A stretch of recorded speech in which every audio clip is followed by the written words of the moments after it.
Bagaimana hidup kita jika tanpa sumber air bersih? Kita bisa bayangkan jika itu terjadi. Air merupakan sumber kehidupan. Semua makhluk hidup membutuhkan air untuk bertahan hidup.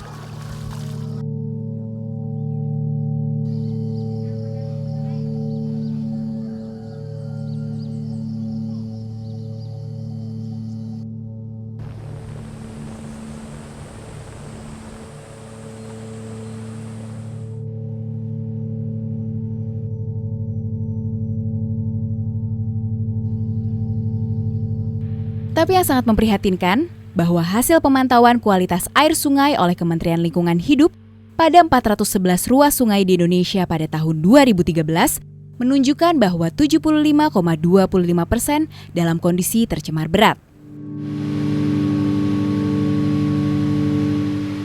Ini menunjukkan bahwa sungai-sungai di Indonesia dalam kondisi kritis. Peran aktif kita dalam tahap perencanaan, pelaksanaan, dan pengawasan program pengelolaan sungai diperlukan. Krisis air sudah terjadi di Indonesia. Ya, di beberapa sungai itu kadar pencemarannya, ya, logam beratnya di Sumatera misalnya itu sudah melebihi ambang batas, ya, sehingga sudah lebih sulit digunakan sebagai sumber air minum. Kita semua perlu menyadari bahwa sungai itu, ya, pertama tentu bukan tempat kita buang sampah. Kita semua perlu mencegah supaya sampah itu tidak nyampe ke sungai. Ya.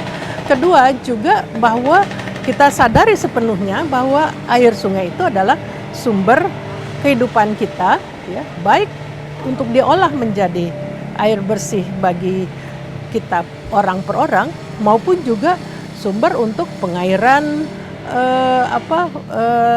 pertanian, sumber untuk pengairan industri, sumber untuk memelihara resapan air dan sebagainya. Jadi air itu harus dilihat secara menyeluruh dan karena dia membawa manfaat banyak buat banyak orang, maka wajar sekali bahwa semua orang itu peduli dan ngurusin air. 10 tahun terakhir mulai ada gerakan-gerakan oleh masyarakat sendiri yang peduli akan sungai, yang kemudian mendorong publik dan pemerintah untuk melihat sungai secara keseluruhan. Beberapa kelompok masyarakat di Indonesia sudah melakukan berbagai aksi sebagai bentuk kepeduliannya terhadap sungai-sungai di Indonesia. Yayasan Mitra Insani di Pekanbaru, Sumatera, Komunitas Peduli Ciliwung di Bogor, Jawa Barat, dan Ekoton di Surabaya, Jawa Timur adalah beberapa kelompok masyarakat yang peduli terhadap sungai yang ada di wilayah mereka. Dengan dukungan sebuah lembaga internasional dari Belanda yaitu Both Ends, mereka menginisiasi Indo-Water Community of Practice untuk mengembangkan model partisipasi masyarakat yang memberikan solusi bagi permasalahan pengelolaan terpadu wilayah sungai.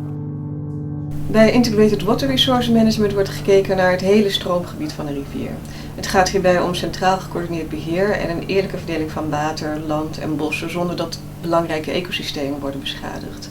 Dit wordt wereldwijd toegepast en ondersteund door internationale instituties zoals de Wereldbank en de Aziatische Ontwikkelingsbank. Maar dat is niet altijd tot ieders tevredenheid, want plannen worden vaak door ambtenaren en ingenieurs in de stad ontwikkeld zonder dat lokale gemeenschappen er echt bij worden betrokken.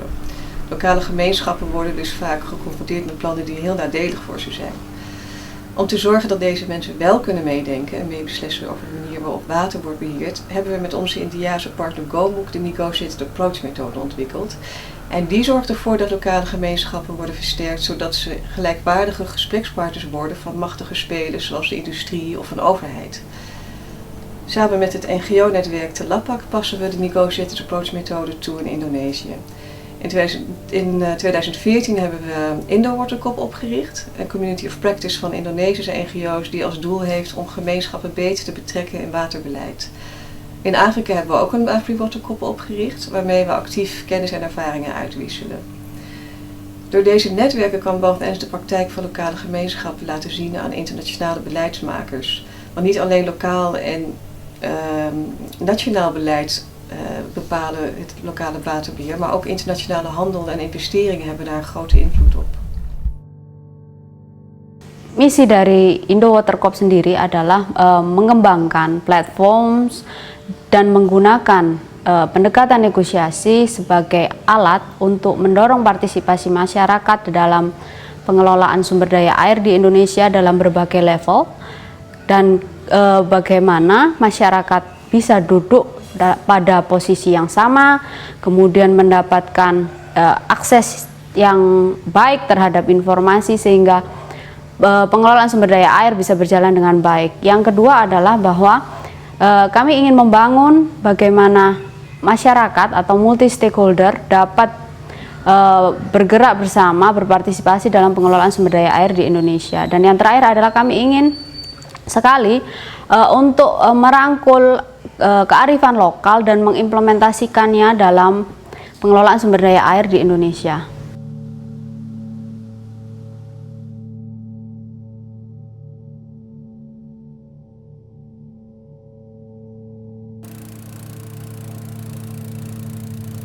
Sungai Kampar yang berada di Pulau Sumatera tampaknya relatif tidak tersentuh. Air sungai di kawasan ini masih bersih dan jernih. Namun, para nelayan di bagian hilir mengeluh karena jumlah tangkapan ikan mereka menurun. Meningkatnya jumlah perkebunan skala besar diduga menjadi penyebab tingginya jumlah sedimentasi di sungai. Penggunaan pestisida di perkebunan juga turut memberikan dampak terhadap hasil tangkapan ikan mereka. Yang terjadi saat ini, Sungai Kampar di bagian daerah aliran sungai ini sudah banyak terkonversi perubahan dan peruntukan lahan, baik untuk perkebunan sawit skala besar dan juga perkebunan akasia. Nah, selain itu juga hal itu mengakibatkan terdegradasinya atau menurunnya kualitas air daerah aliran Sungai Kampar ini, yang sangat dibutuhkan masyarakat yang tinggal di sekitaran Das Kampar ini. Untuk menyuarakan keluhan mereka, sebuah lembaga lokal di Pekanbaru, yaitu Yayasan Mitra Insani, memfasilitasi para stakeholder untuk membahas permasalahan-permasalahan yang terjadi di daerah aliran sungai atau Das Kampar. Proses ini telah memotivasi pemerintah lokal, perusahaan swasta, dan masyarakat untuk merumuskan solusi terpadu untuk pengelolaan sumber daya air di wilayah sungai. Aktivitas yang dilakukan Yayasan Mitra Insani juga telah membuat Balai Wilayah Sungai Sumatera III, Pekanbaru, dan Balai Pengelolaan Daerah Aliran Sungai atau BPDAS Indragiri Rokan terbuka untuk bekerja sama dengan masyarakat lokal dalam mencari solusi untuk permasalahan air dan sanitasi. Baik di pertanian atau di nelayan sudah sangat sulit. Karena pencemaran lingkungan ini sudah sangat kuat di Sungai Kampar ini. Sehingga airnya kalau di musim-musim kemarau, musim-musim tertentu airnya belumut. Sehingga ikan-ikan tak mati juga, banyak yang mati, banyak yang lari mungkin. Boleh dikatakan setiap tahun kali ikan mati itu. Setiap tahun ada. Tapi itulah sekarang dalam 2-3-4 tahun ini. Ada satu platform yang ingin kami sampaikan dalam proses pengelolaan sumber daya air terpadu, khususnya di daerah aliran Sungai Kampar. Peran dan suara masyarakat yang hidup di sekitar Das Kampar ini menjadi poin penting dalam penyelamatan Das Kampar. Namun dalam skema dan implementasi oleh pemerintah dan para pihak yang bertanggung jawab dengan pengelolaan Das Kampar, sangat tidak diberikan ruang.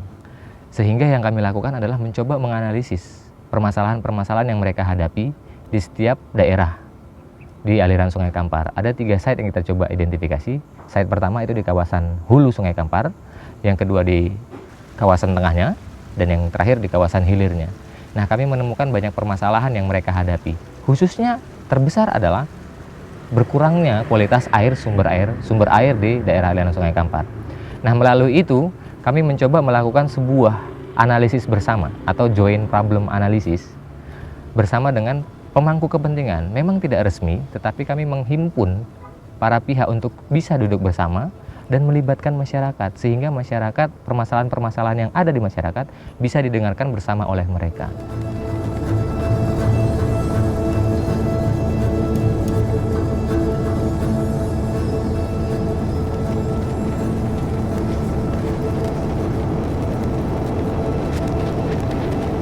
Terletak di provinsi yang padat penduduk, Sungai Ciliwung adalah sungai yang sangat sering dibicarakan, apalagi jika sudah memasuki musim penghujan dan berdampak banjir terhadap ibu kota negara Indonesia.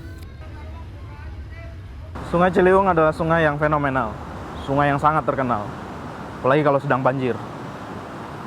Sungai ini juga terkenal dengan sampahnya, limbah rumah tangga, dan juga okupasi bantaran sungai untuk villa dan pemukiman. Untuk Anda ketahui, Sungai Ciliwung ini merupakan salah satu sumber air bersih warga Bogor dan warga Kota Depok. Keberadaan industri skala besar di Sungai Ciliwung relatif sedikit. Tapi bukan berarti airnya tidak tercemar. Ribuan orang yang membuang sampah serta limbah rumah tangganya sepanjang Sungai Ciliwung berdampak terhadap kotornya air Sungai Ciliwung. Kurangnya fasilitas sanitasi di dua kota besar yaitu Bogor dan Jakarta. Limbah cair dari rumah-rumah warga dibuang langsung ke Sungai Ciliwung. Komunitas Peduli Ciliwung Bogor sejak 7 tahun terakhir tiada henti untuk mengajak warga kota Bogor dan sekitarnya untuk menyelamatkan Sungai Ciliwung dari sampah. Mendorong pemerintah Kota Bogor untuk mencari solusi agar warga kota tidak lagi membuang sampah ke Sungai Ciliwung. Ribuan orang setiap tahunnya diajak untuk turun ke sungai dan bersama-sama membersihkan Sungai Ciliwung dari sampah. Saya ingin bersama-sama komunitas, bersama-sama warga, kita mengeroyok Das Ciliwung ini tidak saja untuk meringankan beban dari warga Jakarta, karena ada volume air, banjir dan sebagainya, tetapi juga untuk keselamatan warga yang tinggal di bantaran sungai dan juga faktor keindahan dan kebersihan kota.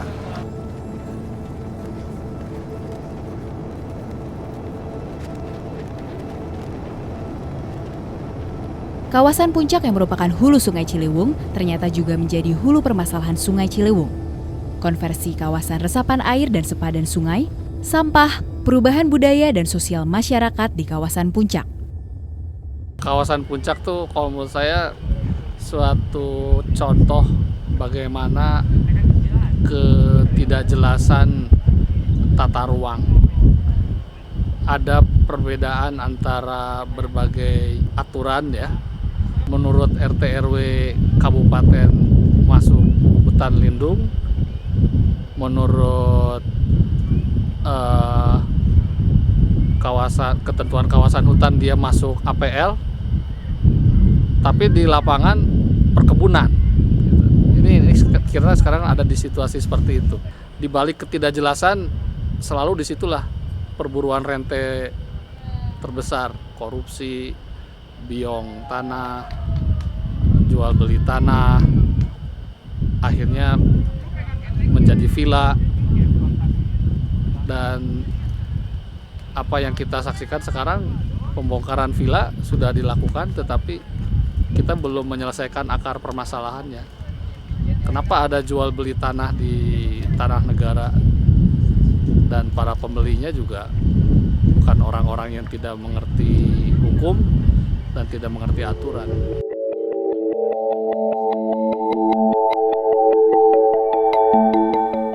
KPC Bogor bersama Institut Pertanian Bogor, Forest Watch Indonesia, Telapak Badan Teritori Jawa bagian Barat, Ciliwung Institute dan komunitas Rukun Awi sejak tahun lalu menginisiasi sebuah konsorsium penyelamatan kawasan Puncak. Konsorsium melakukan riset aksi di dua desa di kawasan hulu, yaitu Desa Tugu Utara dan Tugu Selatan. Sebuah riset yang sederhana, yang hasilnya digunakan sebagai dasar untuk pelaksanaan aksi yang logis dan terstruktur. Konsorsium juga melakukan berbagai pertemuan dengan para stakeholder untuk membangun komitmen bersama dalam menyelamatkan kawasan Puncak. Dari hasil riset, terdapat 4 kelompok masalah utama yang dihadapi oleh kawasan Puncak. Masalah sampah dan sumber daya air, pertanahan dan status kawasan, sosial dan budaya, serta masalah ekonomi dan pariwisata. Rusaknya kawasan Puncak tentunya akan berdampak langsung terhadap masyarakat dan lingkungan di kawasan hilir Sungai Ciliwung. Saya terima kasih juga kepada komunitas penyelamat Ciliwung ini. Saya sangat setuju dengan tema yang diambil, yaitu sinergi penyelamatan Ciliwung dari bergerak dari hulu.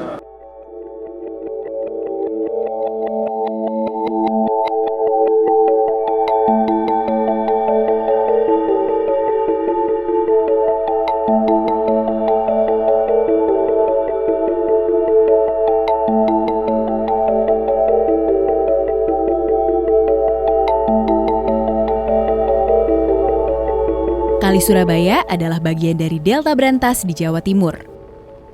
Kondisi Kali Surabaya bagian hilir mengalami degradasi lingkungan yang semakin parah. Namun, di bagian hulu masih menyimpan potensi sumber daya perikanan. Kondisi habitat riparian alami juga masih ada sehingga harus dilindungi. Kali Surabaya merupakan sungai yang sangat vital bagi masyarakat Kota Surabaya karena 98% bahan baku air minum PDAM Kota Surabaya itu berasal dari sungai ini. Namun 20 tahun terakhir itu hilang hubungan positif antara manusia dengan sungainya. Sungai berubah menjadi tempat sampah, sungai menjadi tempat pengolahan limbah, dan pemerintah tidak mampu mengendalikan pencemaran sehingga menurunkan kualitas yang menyebabkan matinya ikan di Kali Surabaya. Untuk meningkatkan kesadaran masyarakat dalam menjaga sungai, Ekoton mengenalkan potensi perikanan Kali Surabaya kepada masyarakat lokal dan generasi muda. Mereka melatih para pelajar untuk memantau kualitas air sungai dengan pengamatan jumlah serangga dan mikroorganisme di sungai sebagai indikator untuk kualitas air. Melakukan sensus ikan Kali Brantas untuk mengidentifikasi potensi perikanan Kali Brantas dengan mengintegrasikan pengetahuan lokal dari komunitas nelayan Sekar Mulia Kali Brantas. Ekoton juga mengusulkan 7 km Kali Surabaya kawasan hulu agar dicadangkan sebagai kawasan konservasi suaka ikan. Kali Surabaya hulu memenuhi kriteria ekologi sebagai habitat alami ikan papar, yang termasuk dalam jenis ikan yang dilindungi. Suaka ikan ini ada pendekatan indikator ikan menjadi ketertarikan bagi semua pihak. Kita semua manusia kan saling mencintai makhluk hidup itu. Jadi ada perusahaan, ada masyarakat di kota, ada masyarakat di desa. Mereka semua tertarik dengan kehidupan, ada ikan di sungai. Selama ini pemerintah menggunakan parameter yang itu kita anggap sulit untuk ditangkap menjadi indikator kerusakan seperti parameter fisika, kimia, dan logam berat gitu loh. Baru semacam indikator baru di mana orang membicarakan untuk bersama-sama menyelamatkan makhluk hidup ini yang bernama ikan itu. Maka suaka ikan adalah bentuk agar masyarakat semua, pemerintah dan industri dan pelaku-pelaku yang terkait dengan Kali Surabaya untuk duduk bersama dan bersama-sama berupaya berkomitmen untuk menyelamatkan ikan di Kali Surabaya. Maka suaka ikan adalah sebuah kunci untuk kita bersama berbicara menyelamatkan Kali Surabaya. Keragaman jenis ikan inilah yang seharusnya juga bisa ditemukan di kawasan hilir Kali Surabaya. Saat ini sama sekali tidak bisa ditemukan lagi.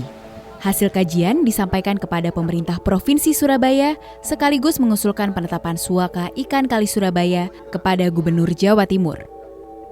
Tahun 2013, Gubernur Jawa Timur mengeluarkan keputusan Gubernur Jawa Timur tentang pembentukan tim pengelola kawasan suaka ikan Kali Surabaya.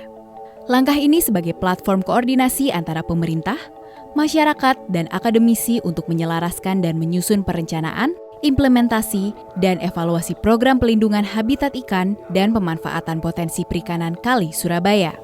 Ada pembangunan serius tentang kualitas hidup, yaitu air. Nah, Mas Pergi CS kemudian minta Kali Surabaya ini dikelola antara LSM tanda petik dengan pemerintah. Saya setuju. Dan kemudian ada suaka ikan yang diusulkan, dan kemudian ada peraturan gubernur dan kerjasama yang kita lakukan. Mengapa ini? Ini bagian juga learning untuk masyarakat Jawa Timur, tapi juga langsung agar air bersih dari Surabaya menjadi air minum di Surabaya. Saya kira harus ditularkan ini ke tempat lain, tapi di Jawa Timur sudah jadi gerakan ini, jadi gerakan untuk tanda petik LSM lingkungan. Ini luar biasa, tapi motornya dulu dari Mas Pergi dan teman-teman ini.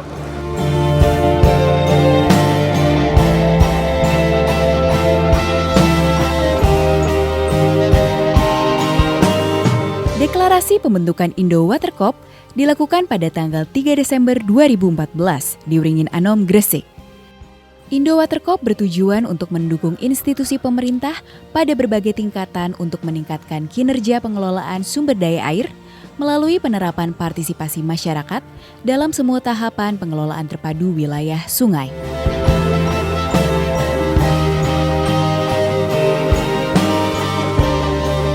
Setiap pelaku industri harus sejak awal punya kesadaran bahwa kalau kita melakukan kegiatan industri pasti ada waste ya, artinya ada sampahnya. Itu yang harus kita perhatikan, kita kelola, dan itu pun saya pikir bukan merupakan kerugian karena setiap proses produksi ini kan sudah diperhitungkan. Artinya proses produksi untuk menjadi barang itu sekian, kemudian waste-nya berapa, itu sudah saya pikir sudah ada hitungannya. Untuk menentukan harga pokok kan itu sudah termasuk di dalamnya. Jadi saya pikir kalau kita sampaikan bahwa dengan mengelola dengan baik itu rugi, saya pikir enggak. Itu dalam prosesnya. Apalagi dalam konteks bahwa kita ini bertanggung jawab terhadap lingkungan, saya pikir ya enggak akan ada ruginya. Kondisi sungai di Indonesia sejak beberapa dekade memang sudah disadari kerusakannya, ya, baik pencemarannya maupun debitnya yang tidak stabil, ya, di musim kemarau sangat rendah, di musim hujan sangat tinggi, sehingga bencana banjir semakin banyak. Ya. Di masa lalu usaha-usaha itu lebih kecil-kecil dan terpencar, sementara usaha-usaha pemerintah menurut saya lebih banyak bersifat solusi konstruksi, solusi menata bantaran dan bukan menatanya secara keseluruhan, ya, dengan manusianya, dengan penyebab masalah baik volume maupun kualitas airnya, ya, serta juga tidak melihat secara ekosistem sungai dengan daerah aliran sungainya dari hulu ke hilir, sehingga penyelesaian di masa lalu itu sepotong-sepotong, sehingga bukannya menyelesaikan masalah itu semakin parah gitu, ya. Yang lebih baik lagi kalau ada badan pemerintah yang mempunyai otoritas, ya, untuk bisa memadukan upaya-upaya itu tersebut. Di berbagai negara ada kementerian yang khusus ngurusin air. Di negara-negara lain ada badan-badan koordinasi air yang dipimpin di level Perdana Menteri, Wakil Presiden dan sebagainya. Ya, kemudian juga ada di masing-masing sungai ada pengelolaan, ada badan-badan yang dikelola secara korporat untuk mengelola, tapi itu pun bekerja sama dengan masyarakat di sekelilingnya untuk menanggulangi daerah mengenai ekosistem sumber daya air, bukan hanya si sungai.